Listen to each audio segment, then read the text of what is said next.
The Sony X850F was my opportunity to upgrade from my X850D, in which I did a video on a couple of years back. The TV you see in this video is the 65-inch variant, but this specific model of Sony TV also comes in an 85-inch and a 75-inch variant as well. I read that online that the 75-inch shares the same type of edge-lit LED panel as the 65-inch, but the 85-inch has a full array backlight VA panel, which would be interesting to see if there's any noticeable changes between the edge-lit and the direct lit LED structures on these different sizes of TV. I haven't seen the 85-inch in person, so if you have any experience with the 85-inch X850F, please feel free to drop me a comment down below and let me know, or let us all know, what your experiences are or what your thoughts are on the differences between the two panels. Let's talk about the overall design of this TV. First and foremost, the front of the X850F is really well balanced because the stands work kind of good in my situation. They give you enough space to put a soundbar in between that without blocking the IR sensor on the TV. And it is a perfect fit for something like Sony's CT290 soundbar with wireless subwoofer, as you see in this video. The stand design does need quite a bit of space on a TV stand though, if you're going to put it on a tabletop. However, you can invert the legs if you need to by switching sides, so you can put the legs as they point inward, but that doesn't give you much more leeway in actually putting this thing on a tabletop because it is quite a big TV. There's power and volume controls behind the TV on the left side as you're looking at the panel, but that could kind of be difficult to reach on this TV if you have it wall mounted, because the TV's profile in general is pretty thin and it doesn't have much depth to it. The TV does weigh around 57 pounds or 26 kilos, and the X850F is a viable candidate for easy wall mounting because of the weight, considering it is a 65-inch TV. There is a ton of side accessible I/O that is located on the same side as the power and volume buttons, making it easily accessible to wall-mounted setups. The I/O included on this TV is a 5-volt USB-A port, a 3.5mm audio out, another USB-A port similar to the one on top, USB-A 3.0 5-volt HDMI ports, one with audio return channel capabilities, RS remote and IR blaster extension ports, Ethernet port, coaxial actual in port or port, and a remote in if you need it. As far as the IR blaster is concerned, this TV does come with an additional accessory in the box that allows you to place that wherever you need it, so you can extend it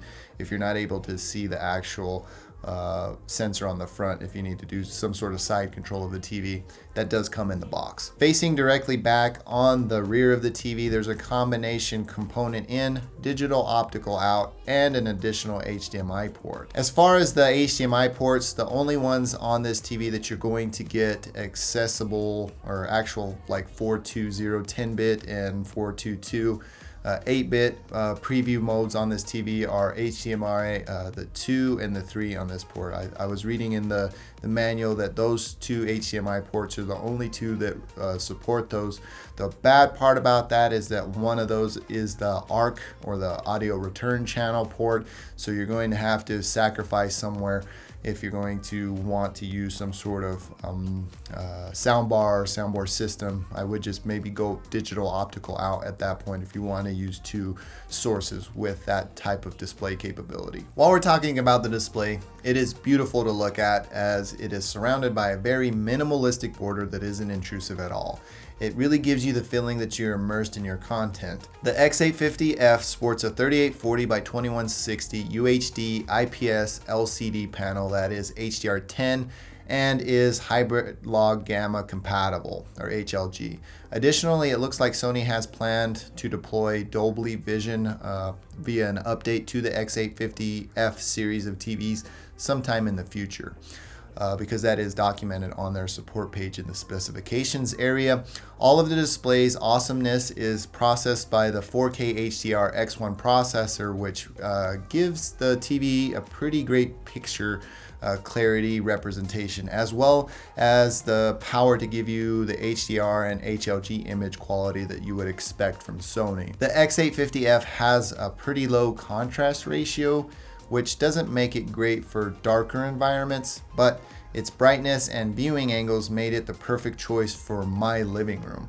The colors hold together well no matter how far you go off the axis of sitting directly in front of the TV and you go to the sides. Those colors hold up really well, which is great for wider seating arrangements like I have in my living room. Although the image does get darker when you go to those further edges of the brink, the TV has a max brightness of about 450 nits. Additionally, it handles reflections pretty well by rejecting those, and you don't really have that issue of having bright lights, or if you have lamps in your living room or something like that, it will pick them up in like darker scenes and you will notice them, but it rejects them pretty well. Android TV powers the X850F's UI and holds up pretty well. I have no complaints for Android TV as I've been using it for the past couple of years. However, there have been times when I needed to hard reset my older X850D to get Android TV to respond again, and there have been 2 instances where I've had to factory reset that TV. In the short amount of time that I've had the X850F, I've experienced no issues, and it's actually a pleasant user experience to me.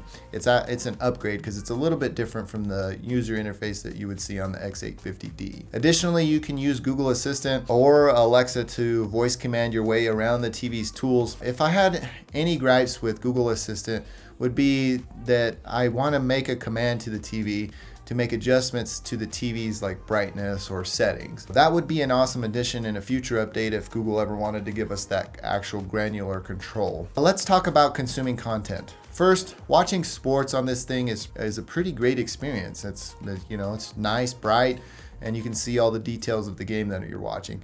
Movies and TV are just as good, giving me great picture quality. Gaming on this thing is a good experience as well, and it fits really good into my needs when it comes to the time that I want to play the occasional Call of Duty Blackout game or get my survival horror on with Resident Evil 2. You can enable Sony's MotionFlow XR960 enhancer, which essentially gives you the ability to turn that panel into 120 Hertz refresh rate.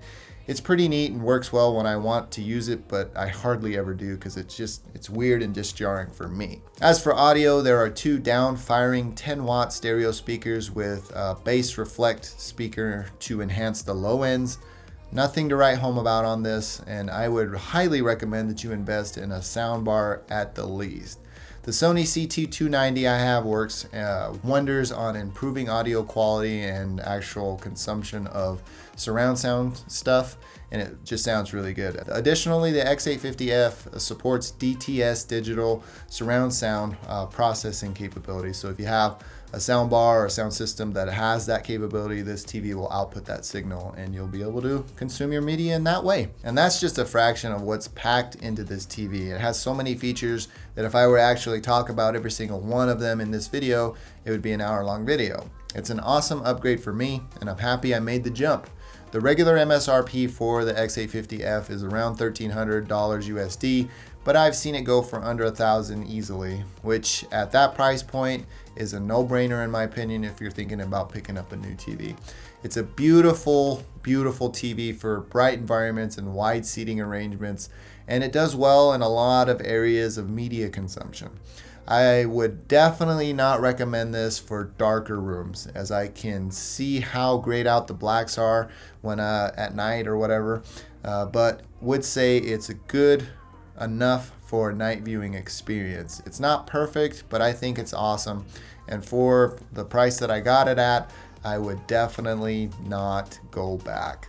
If you're interested in pricing and availability, there will be links in the description. I'll try to find the best possible deal for you if you want to pick one up. Using those affiliate links supports my channel and the content creation that is on this, and I highly appreciate all of your viewership and shopping through those links. Help me keep this thing going.